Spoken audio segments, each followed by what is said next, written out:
오늘은 아브라함을 통한 칭의의 실증이라는 제목으로 여러분과 함께 은혜를 나누도록 하겠습니다. 우리가 계속해서 이 로마서의 말씀을 우리가 살펴보고 있습니다. 여러분, 이 로마서에서 신경 써야 되는 부분이 있어요. 뭐냐면은 믿음과 선택에 대한 부분을 우리는 굉장히 주목해야 합니다. 특히 이제 믿음과 관련해서는요, 이제 갓 신앙생활을 하기 시작한 우리가 이제 그런 사람을 보통 교회에서는 초신자다 이렇게 얘기를 합니다. 이 초신자들에게 요구되는 구원하는 믿음, 그 다음 기존에 몇 년 혹은 몇십 년 동안 신앙생활을 한 그런 신자들에게 요구되는 순종하는 믿음, 다시 말하면 실천하는 믿음을 우리가 주목을 해야 된다는 거죠. 구원하는 믿음과 실천하는 믿음. 사도 바울은 이 로마서 아직 우리 5장까지 가지 않았지만은 로마서 5장까지의 말씀에서 주로 이 초신자들에게 요구되는 구원하는 믿음에 대해서 언급을 합니다.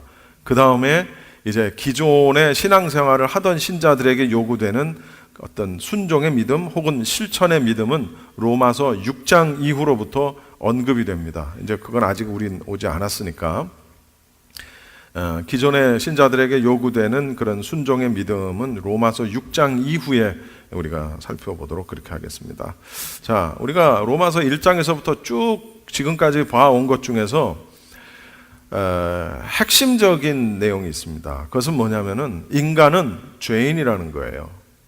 제가 인간의 본질에 대한 부분을 이야기하면서 언급했던 거, 우리 인간을 여러 가지로 정의할 수 있겠고 우리의 인간의 정체성에 대해서 여러 가지로 우리가 설명을 할 수가 있겠지만, 그러나 우리가 성경적인 관점에서 보면, 특히 이 로마서의 관점에서 보면 인간은 뭐다?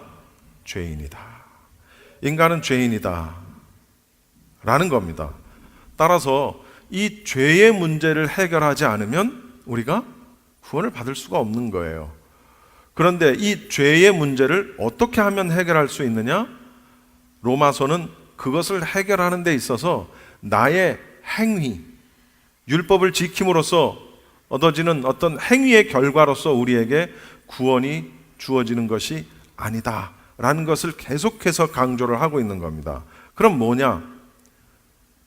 결국은 죄인된 우리를 구원할 수 있는 건 오직 한 가지밖에 없다라는 거예요. 뭐라고요? 그게 믿음이라는 거예요. 따라합시다. 믿음. 따라합시다. 구원하는 믿음. 구원하는 믿음. 이 구원하는 믿음에 대해서 사도 바울이 설명을 하면서 그 다음 이제 로마서 4장은 그 예증으로서 누구를 언급을 하냐면 아브라함을 언급을 하는 겁니다. 다시 말하면 오늘 말씀의 제목처럼 아브라함이라는 인물을 통해서 의롭다함을 받는 그에 대한 실증을 이제 사도 바울이 이 로마서를 통해서 설명을 하고 있는 겁니다. 여러분, 우리가 한 가지 또 주목해야 될 것은 뭐냐면은, 전통적으로 유대인들은 이 아브라함을 자신들의 믿음의 조상으로 여기죠. 굉장히 이 유대인들에게 있어서, 이스라엘 백성들에게 있어서 아브라함이라는 인물은 아주 굉장히 큰 인물입니다. 이 아브라함이 의롭다함을 여긴 것을, 의롭다함을 받은 것은 아브라함이 의로운 행위를 함으로 인해서 의롭다함을 여겼다, 하나님으로부터 의롭다함을 받았다라고 유대인들은 전통적으로 생각을 했다라는 거예요. 그러나 아브라함이 먼저입니까? 모세가 먼저입니까? 여러분, 누가 더 조상입니까? 아브라함이 당연히 먼저 더 조상이죠. 모세가 태어나기 훨씬 전에 있었던 인물이 아브라함입니다. 다시 말하면 무슨 얘기냐? 아브라함이 하나님으로부터 의롭다 칭함을 입은 것은 율법이 있기 전 얘기입니다. 또 할례를 받기 전 얘기라는 사실을 우리가 알아야 돼요. 아브라함은요, 모세보다 짧게는 430년에서 길게는 645년 전에 하나님으로부터 약속을 받습니다. 무슨 약속? 후손에 대한 약속, 그리고 땅에 대한 약속을 받아요. 후손에 대한 약속은 내 자손이 하늘의 별과 같이 많을 것이다. 이스라엘 민족에 대한 약속을 받고, 그 다음 땅에 대한 약속은 가나안 땅, 이스라엘의 영토에 대한 약속을 받습니다. 그리고 그 약속에 대한 증표로 할례를 받게 되는 거예요. 자, 여기까지 아브라함을 짧게 설명을 하고, 이 아브라함을 이제 이 사도 바울이 제시를 하면서 이스라엘 백성들에게, 유대인들에게 이 의롭다함을 받는 것에 대한 실증적인 것을 증명을 하고 있습니다. 우리 성경을 다시 한번 좀 살펴보겠습니다. 1절 말씀 한번 다시 읽어보시죠. 1절 시작.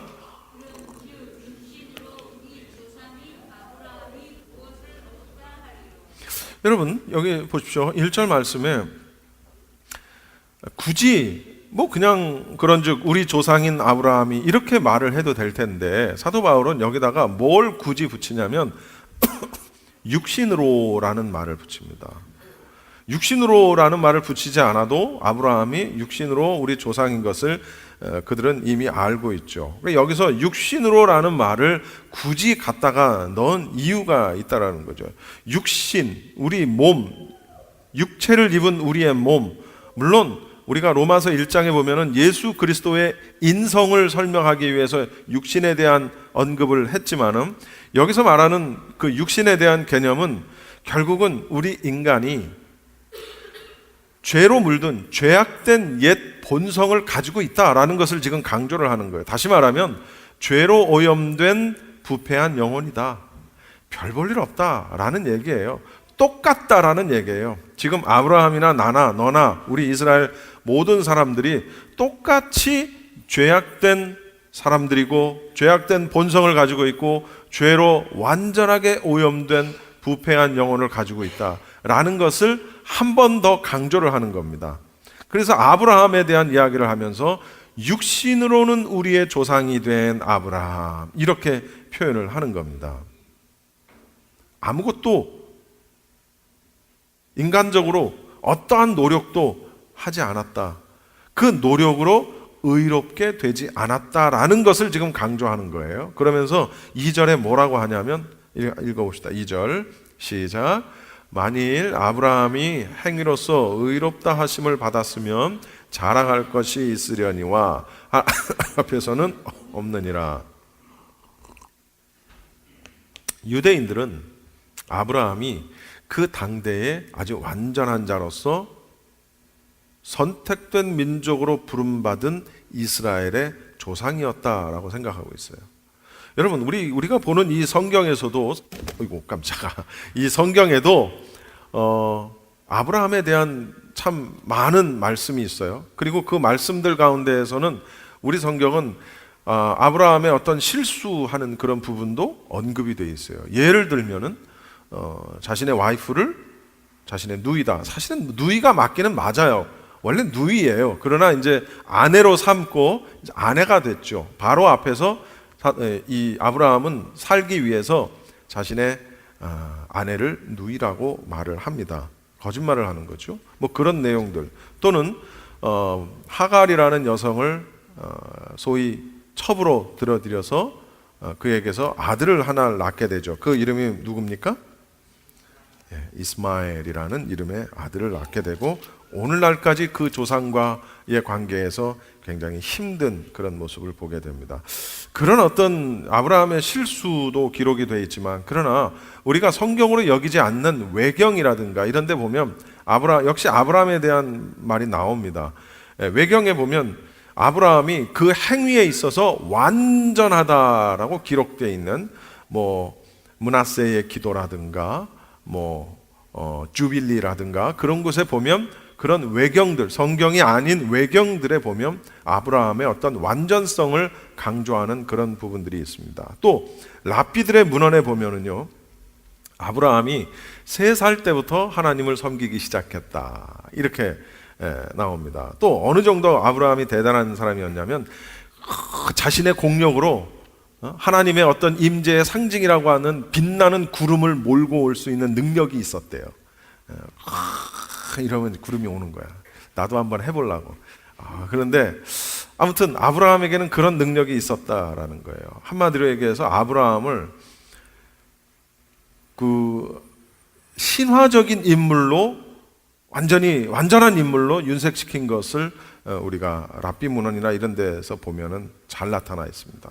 그러니까 그런데 사도 바울이 그 이스라엘 민족의 조상이 되는 아브라함을 거론을 하면서 정말 이스라엘의 뿌리 깊은 전통을 송두리째 흔들어 버리고 있는 겁니다. 다른 어리버리한 사람 얘기해가지고는 통하지 않거든요. 민족의 조상이라고 여기는 아브라함을 들어서 지금 칭의의 실증을 말하고 있는 겁니다. 3절 말씀 한번 봅시다. 같이 읽어볼게요. 시작. 성경이 무엇을 말하느냐? 아브라함이 하나님을 믿음에 그것이 그에게 의로 여겨진 바 되었느니라. 사도 바울은 우리 앞에서도 살펴본 바 있습니다만은 사도 바울은 우리 입장에서 보면은 뭡니까? 구약 성경이죠. 사도 바울은 구약 성경을 인용을 해서 자신의 논리를 설명하고 있는 걸 보고 있어요. 왜냐하면 이스라엘 민족들에게 있어서 우리가 보는 관점에서의 구약 성경이라는 것은 그들에게 있어서는 너무나도 중요한 거예요. 그렇죠? 너무나도 중요한 거고 그냥 삶 자체입니다. 그러니까 사도 바울이 그냥 자신의 논리, 자신의 어떤 철학, 자신의 생각 이런 것들만 가지고 그들에게 말을 한 것이 아니고 이스라엘 민족에게 있어서 없어서는 안 될 경전인 구약 성경에 있는 말씀을 가지고 계속해서 이스라엘 민족들에게 설교를 하고 있다라는 내용입니다. 굉장히 중요하죠. 그것은 자기의 어느 날 갑자기 기도했는데 깨닫게 된 그런 논리를 이야기하는 것이 아니라 이미 조상 대대로 이스라엘 민족에게 주어진 하나님의 말씀을 가지고 그들에게 설교를 하고 있는 거예요. 이미 있던 말씀을 가지고 성경이 무엇을 말하느냐? 사도 바울이 이야기하는 겁니다. 무엇을 말하느냐? 여기서 이 성경이 무엇을 말하느냐 하면서 그 논리를 이어나가고 있는 그 구약 성경이 무엇이냐? 창세기 15장 6절을 의미하는 것입니다. 아브라함이 여호와를 믿으니 여호와께서 이를 그의 의로 여기시고, 창세기에 이미 이 말씀이 있는 거예요. 아브라함이 여호와를 믿으니 여호와께서 이를 그의 의로 여기셨대요. 그 얘기는 무슨 얘기냐? 이스라엘 백성들은 아브라함이 여호와를 믿었기 때문에 하나님이 그를 의롭다라고 여기셨다는 사실을 모르는 거야. 무슨 얘기냐? 아브라함이 100세에 낳은 이삭이라는 아들을 어떻게 했어요? 하나님 앞에 제물로 바치기 위해서 그를 모리아 산 위로 데리고 올라갑니다. 결과적으로는 하나님이 예비하신 양을 통해서, 짐승을 통해서 제사를 드렸지만 거 봐라, 아브라함이 그 누구도 그렇게 할 수 없었을 거 아니냐. 그러나 아브라함은 행위로서 자신의 아들을 하나님 앞에 바칠 수 있는 그 믿음의 행위로서 하나님 앞에 의롭다함을 받은 것이다 라고 이스라엘 백성들은 생각을 했다라는 거예요. 일면 일리가 있죠. 우리 입장에서 봐도 그렇지 않습니까? 여러분 아들, 딸을 제물로 바칠 수 있어요? 제정신이면 그럴 수 없어요. 아마 다 이렇게 할 거예요. 만약에 정말로 하나님 앞에 하나님께서 네 아들을, 네 딸을 제물로 바쳐라 라는 메시지를 들었다면 아마 대부분은 어떻게 할까? 하나님, 차라리 저를. 그게 부모의 심정 아니겠습니까? 차라리 제가 제물이 될게요. 제 아들만은, 제 딸만은. 이게 정상일 거라고요, 분명히. 그런데 아브라함은 성경에 보면 그러한 하나님의 어떤 요구에 대해서 아브라함이 고민했다는 얘기도 없고, 그러한 내용에 대해서 자기 아내인 사라에게 가서 이봐 여보, 내가 이런 하나님의 말씀을 들었는데 이거 어떻게 해야 되겠소? 라고 의논도 하지 않았다는 사실이에요. 대단하죠? 그렇게 해서 그 아들을 데리고 올라가는 과정에 아들이 제물이 어디 있습니까? 라고 물었을 때 아브라함이 뭐라고 얘기합니까? 얘야, 제사 드릴 제물은 하나님이 친히 준비하실 것이다 라고 말을 하고 아들을 데리고 올라갑니다. 그것은 그러한 행위로 인해서 아브라함이 의롭다함을 받은 것이 아니고 아브라함의 믿음에 의한 그 행위가 열매로 나타났다는 사실이에요. 이해하십니까? 여러분, 이제 나중에 뒷부분에 가서 행위에 대한, 삶에 대한 부분을 다룰 때에 자세하게 설명이 되겠지만, 여러분, 우리는 믿음이 먼저라는 사실을 알아야 돼요. 믿음에 대한 열매로서의 삶이냐, 아니면 삶으로 보여지는 것에 대한 열매로서의 구원이냐, 아니라는 거죠. 그런 어떤 순서적인 면을 우리는 분명히 알아야 된다는 거예요. 아브라함의 그러한 행위, 이스라엘 백성들이 너무나도 위대하게 섬겼던 자신들의 조상인 아브라함의 그러한 행위를 가지고 거봐라, 아브라함이 그런 믿음의 행위를 했기 때문에 그가 의롭다함을 여긴 것이 아니겠느냐 라고 말을 하고 있었다라는 거죠. 그러나 성경에는 그렇지 않다. 이미 창세기에 벌써 아브라함이 여호와를 믿으니 여호와께서 이를 그의 의로 여기시고 분명히 언급이 돼 있어요. 아브라함의 의는 그의 믿음에 있었다라는 사실이 언급이 돼 있었던 거예요.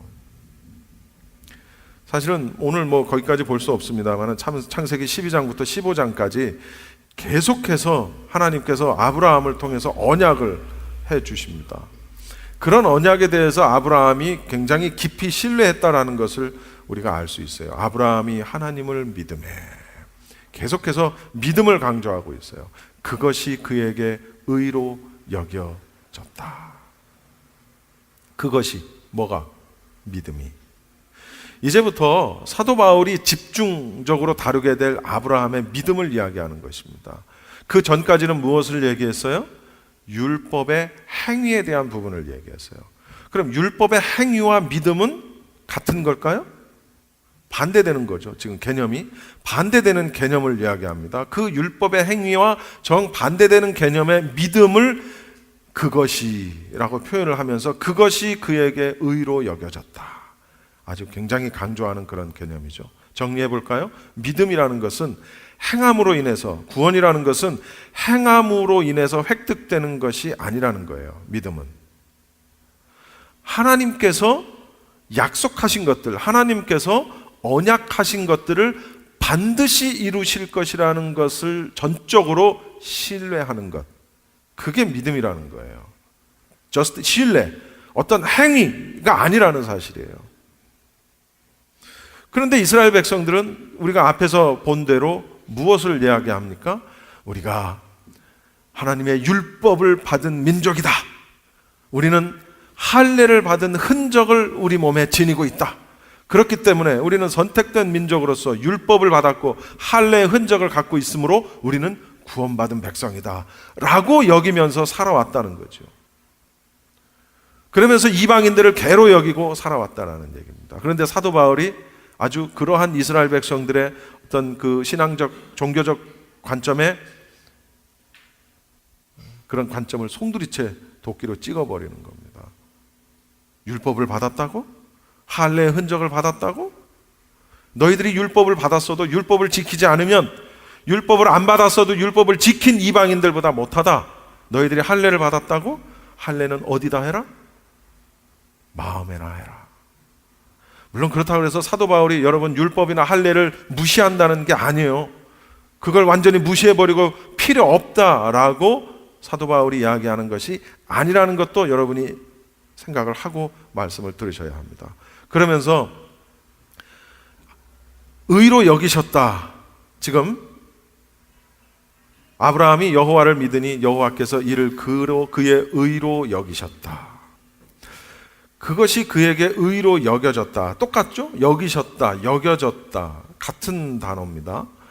이 단어는 그때 당시 원어적인 입장에서 보면, 우리는 전혀 그걸 알 수 없지만 원어적인 입장에서 보면 여겼다라는 것의 원어는 금융이나 회계 있죠? 돈과 관련돼 가지고 사용되는 단어였어요. 무슨 얘기냐면은 통장에 입금하다라는 겁니다. 입금하다. 여러분, 통장에 뭔가를 입금했다라는 얘기는 그것을 언젠가는 내가 쓸 수 있다라는 걸 의미하잖아요. 그렇죠? 내가 통장에, 저축 통장에 돈을 갖다 넣어놓는 이유가 뭐예요? 그걸 내가 나중에 언젠간 쓰기 위해서, 급할 때, 혹은 은퇴 후에 어느 때인가 그것을 쓰기 위한 것으로 내가 통장에 입금을 한단 말이죠. 여겨졌다, 여김을 받았다라는 것은 그렇게 통장에 입금돼서 나중에 쓸 수 있는 돈처럼 여겨졌다라는 거예요. 믿음이 내가 구원받는 데 있어서 필요한 돈으로서의 역할을 하면서 통장에 있다라는 거예요. 그래서 그 믿음은 언젠가는 내가 구원을 받는 데 있어서 사용되어진다라는 그런 개념입니다. 이해하셨습니까? 실제로 지불은 이루어지지 않은 상태에서 마치 어떤 신용이라는 것을 담보로 융자를 얻는 것처럼 의를 그렇게 얻었다는 거예요. 여겨졌다는 거예요. 여겨졌다는 얘기는 실제 그렇다는 거예요? 안 그렇다는 거예요?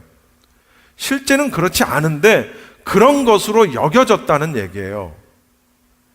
마치 언제든지 빼서 쓸 수 있는 돈을 통장에 넣어놓고 내가 빼서 쓸 수 있는 것처럼 그런 거야, 너 의야, 의로운 거야, 의로운 자야 라고 여겨졌다라는 사실입니다.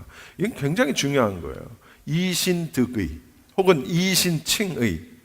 우리가 의롭다함을 받은 것은 내가 헌금을 많이 했기 때문이 아니고 내가 봉사와 헌신을, 선교를, 전도를 많이 했기 때문이 아니라는 거예요. 의롭다함을 여겼다라는 것은 그에게 구원이라는 것이 주어졌다라는 의미인데, 만약에 여러분 믿음으로서가 아니라 행위로서 구원을 얻었다, 그러면 가만히 생각해 보면, 야 이거 봐라, 죽기 전에 예수님을 믿으면은 그러면 그 사람은 어떻게 해야 되나? 행위로서 뭔가 공적을 쌓을 만한 시간적인 여유가 내게 주어지지 않았다? 그러면 그 사람은 어떻게 돼야 돼요? 그 사람은 그냥 지옥 가는 거예요. 그렇지 않겠어요? 그런데 성경은 끊임없이 얘기합니다. 구원은 믿음으로 말미암아. 믿음으로 말미암아. 그래서 평생을 예수님 잘 믿고 예수님 말씀대로 잘 살다가 죽은 사람도 천국에 가지만, 평생을 정말 아주 못된 짓, 여러분 한국에 예전에 지존파가 나오니까 그 다음 또 뭐가 나왔죠? 마카파. 참. 근데 아세요? 그 사람들 중에 몇몇이 형장의 이슬로 사라지기 전에 예수님을 영접하고 죽었다는 사실이에요. 그리고 그 중에 한 사람, 그 지존파 같은데, 지존파인지 마카파인지 그 두목급에 있는 사람이 그 형장의 이슬로 사라질 때 얘기했다고 그러잖아요. 내가 조금만 더 일찍 이걸 알았더라면, 그러면서 죽었어요. 물론 예수 영접하고 죽었어요. 그럼 그들은 천국 갔을까요? 아니면 지옥 갔을까요? 그들이 세상에 살면서 해온 짓을 보면 그건 그냥 지옥인 거예요. 뭐 말할 것도 없어요. 그런데 그들이 그럼에도 불구하고 죽기 전에 예수 그리스도를 자신들의 구주로 영접하고 자신들의 죄를 회개하고 죽었다면 그들은 부끄러운 구원을 얻었을지언정 어떻게 돼요? 네, 그들은 지금 낙원에 가 있겠지. 그렇죠? 낙원에 가 있겠죠. 이게 믿음의 위대함이에요. 이게 여러분, 믿음으로 구원 얻지 못하고 행위로서 구원을 얻는다면 저를 포함해서 여기 앉아 계신 여러분 모두는 구원 얻을 사람이 한 명도 없어요. 모르지, 우리 전혜영 사모님 정도는 구원을 얻으실 수 있을런지도. 아무도 없어요. 그 누가 행동으로 우리가 구원을, 천국 백성이 될 수 있겠습니까? 전혀 없어요. 그래서 믿음은 하나님의 선물이고 구원은 하나님의 축복이라는 겁니다. 여러분, 우리가 우리의 행위로서, 우리의 삶의 어떤 그런 결과물로서 구원을 얻는다면 굉장히 우리는 슬퍼요. 아마 미리 포기해버릴 거요. 에이, 글렀다. 나는 글렀다. 그래서 미리 포기를 해버렸을 거예요. 잘 아시다시피 아브라함 시대는 아직은 예수님께서, 그리스도께서 오시지 않은 세대입니다. 그렇죠? 그리스도께서 아직 죄의 형벌을, 그런 대가를 지불하고 죽으시고 부활하시고 하시지 않은 상태란 말이에요. 그런데 아브라함이 의로 여기신 바 되었어요. 무엇으로 인하여? 믿음으로 인하여. 물론 우리 예수 그리스도께서 십자가에 달려 돌아가신 뒤로 여러분 우리에게는 그분 때문에 죄사함을 받습니다. 할렐루야. 예수님 때문에 죄사함을 받습니다. 그래서 그 이후로는 본격적으로 예수 그리스도를 믿음으로 인한 의로움이 선포됩니다. 할렐루야. 믿음, 그러면 무엇을 믿는 겁니까? 예수 그리스도의 죄사함의 죽음과 그분의 부활. 나 대신 십자가를 지시고 돌아가셨다라는, 죽을 내 영혼을 위해서 그분이 대신 죽으셨다라는 사실에 대한 믿음. 그리고 나는 그분으로 인하여 내가 살 수 있다라는 것에 대한 신뢰. 그런 것을 의미하는 것이겠죠. 사도행전 13장에 보시면 또 모세의 율법으로 너희가 의롭다 하심을 얻지 못하던 모든 일에도 이 사람을 힘입어 믿는 자마다 의롭다 하심을 얻는 이것이다. 사도행전에서 이제 예수님의 제자들이 이제 사도행전에서 많은 설교를 하고 전도를 합니다. 그때 많은 대중들을 향해서 설교한 그런 내용이에요. 모세의 율법으로는 너희가 의롭다 하심을 얻지 못했다라는 걸 지금 강조하는 겁니다. 똑같은 얘기죠. 사도 바울의 이야기와 다른 제자들의 이야기가 맥락이 똑같은 얘기입니다. 모세의 율법으로는 의롭다 하심을 얻지 못한다. 그런데 이 사람을 힘입어 믿는 자마다 의롭다 하심을 얻는 이것이라. 여러분, 여기서 말하는 이 사람이 누굽니까? 베드로입니까? 교황입니까? 사도 바울이에요? 여기서 말하는 이 사람은 누구를 얘기하는 것이냐 하면은 예수 그리스도를 의미하는 것입니다. 모세의 율법으로는 의롭다함을 못 얻었는데 이분 예수 그리스도를 힘입어서 그분을 믿는 자마다 의롭다 하심을 얻는다는 거예요. 갈라디아서 12장 16절 말씀을 한번 봅시다. 이건 한번 찾아볼까요? 이건 굉장히 중요한 말씀인데 갈라디아서 2장 16절 한 목소리로 시작. 사람이 의롭게 되는 것은 율법의 행위로 말미암음이 아니요 오직 예수 그리스도를 믿음으로 말미암는 줄 알므로 우리도 그리스도 예수를 믿나니 이는 우리가 율법의 행위로서가 아니고 그리스도를 믿음으로써 의롭다 함을 얻으려 함이라. 율법의 행위로서는 의롭다 함을 얻을 육체가 없느니라. 똑같은 얘기입니다. 갈라디아서 말씀이에요. 사람이 의롭게 되는 것은 율법의 행위로 인해서 되는 것이 아니다. 뭐예요 그러면? 오직 예수 그리스도를 믿음으로 말미암는 것이다. 오래전에 영국에 한 거지가 살고 있었답니다. 이 거지는 아주 초라한 모습으로 인생을 살았어요. 너무나도 오랜 노숙 생활 끝에 그는 눈에 초점은 없어지고 그 피부는 검게 그을렸고 옷은 뭐 말할 것도 없고 냄새도 많이 나고 그렇게 평생을 구걸을 하면서 살던 거지 앞에 하루는 그 거지가 구걸하는 그곳에 영국의 왕이 지나가게 됐습니다. 그 왕은 그 거지의 모습이 하도 불쌍해서 그 거지에게 어느 정도의 물질을 줍니다. 그러면서 얼마 후에 왕궁에서 파티가 열릴 텐데 그 파티에 오라 하고 초대를 합니다. 이 거지는 이 왕의 초대에 너무 감동을 한 거예요. 너무 흥분된 마음을 가지게 됐어요. 그리고 파티 날을 손꼽아서 기다리게 됐습니다. 파티 날이 됐습니다. 그런데 이 거지가 생각을 해보는 겁니다. 곰곰이 생각을 해보니까 자기는 파티장에 들어갈 수가 없을 것 같은 거예요.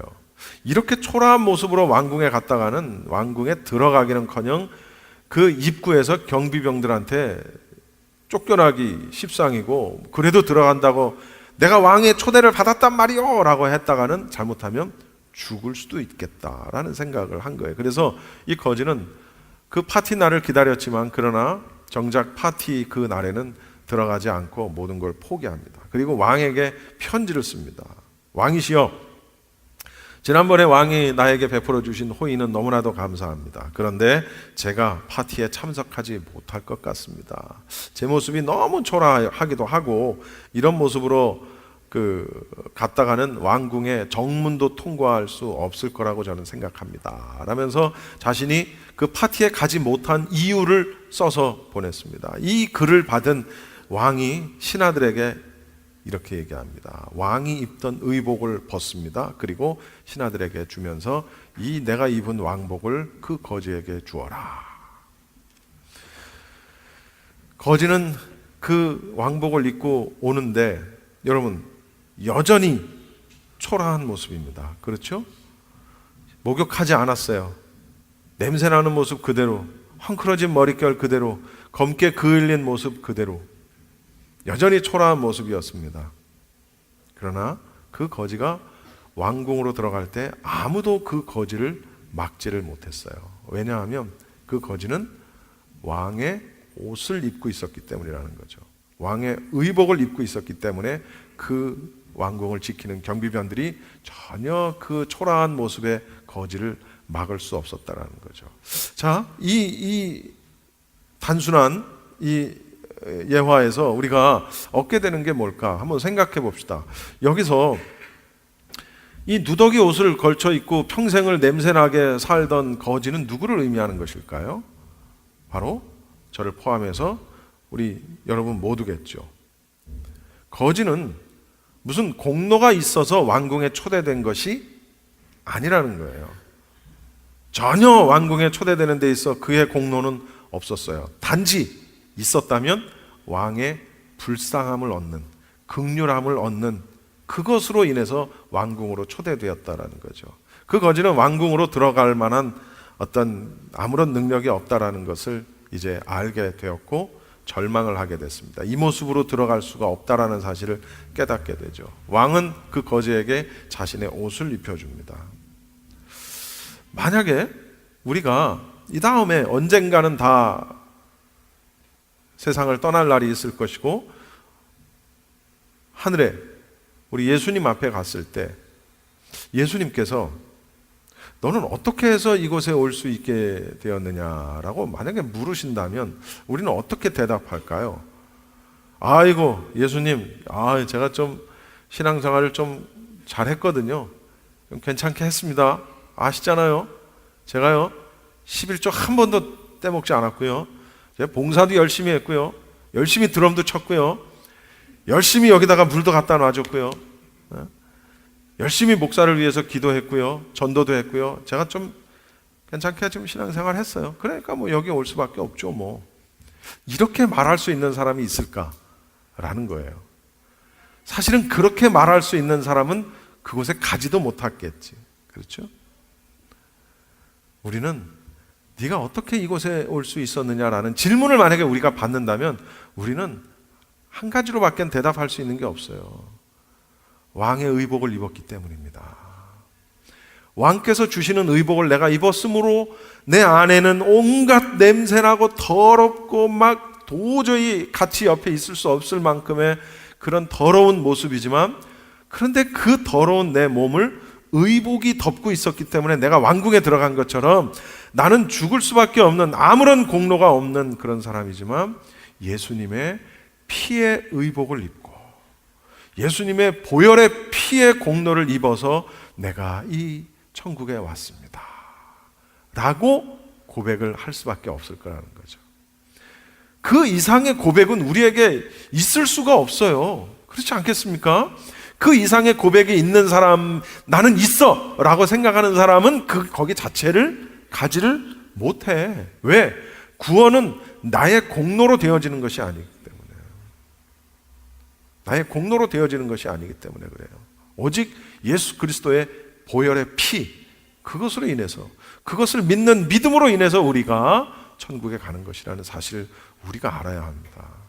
이건 완전히 초신자들을 위한 설교죠. 그렇죠? 우성이 아빠? 내가 뭔 얘기만 하면 못 알아듣겠다 그러고 이렇게 쉽게 설명을 했는데도 못 알아들으면 안 돼. 응? 내가 영어로 하나 지금? 이건 완전히 초신자급에서도, 여러분 아직 믿음이 연약한 부분들은, 연약한 그런 분들은 이 말씀을 기억하십시오. 내가 뭘 해서 구원을 받는 게 아니라는 사실을요. 내가 어떤 공적이 있어서, 내가 뭘 잘해서, 내가 뭘 어떻게 해서 하나님이 나를 예쁘게 보시고, 그래 너는 참 착하게 살았구나, 너는 참 성실하게 잘 살았구나, 가끔 그런 생각할 때가 있습니다. 아, 하나님 그냥 예수님 그거 말고 그냥 이 땅에서 선하게 착하게 남의 눈에 눈물 빼지 않고 열심히 최선을 다해서 잘 살면, 부모님 잘 섬기고 자식들 잘 양육하고 그렇게 해서 살면 그냥 천국에 가게 하시지. 아유, 그런 생각을 할 때가 있었어요. 그런데요, 생각해보면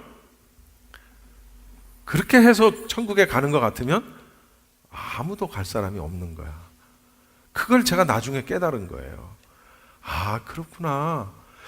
뭔가를 그렇게 잘 살고 열심히 하고 아주 의롭게 사는 행위로 말미암아 우리가 구원을 얻는다면, 야, 나는 못 가는구나.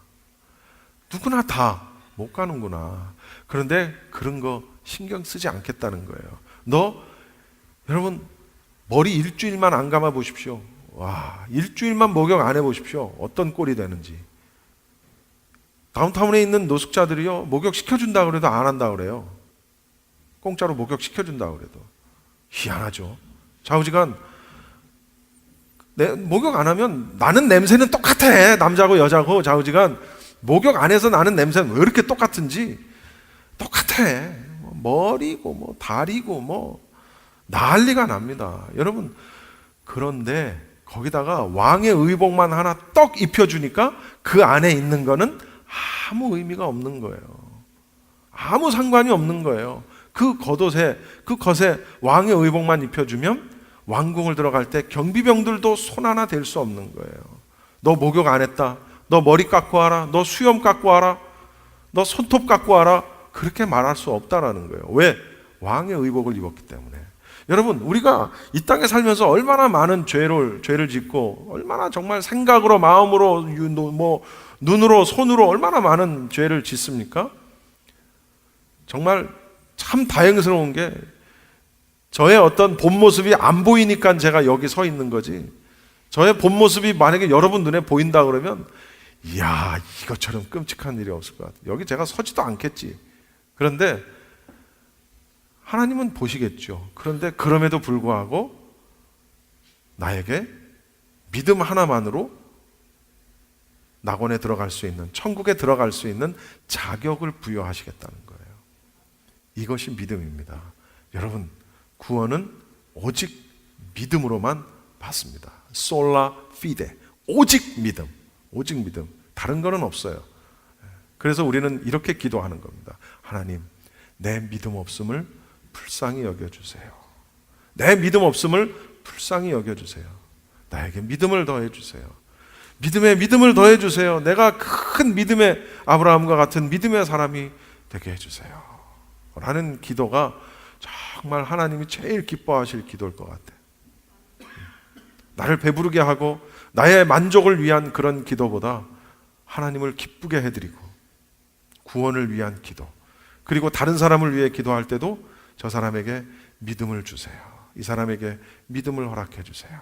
이 기도가 저 사람에게 돈 많이 벌게 해주세요, 복 주세요 라는 그런 기도보다 훨씬 더 복된 기도가 될 걸로 저는 생각합니다. 이러한 믿음의 소유자가 다 되시기를 바랍니다. 기도하겠습니다. 기도하겠습니다. 기도하겠습니다.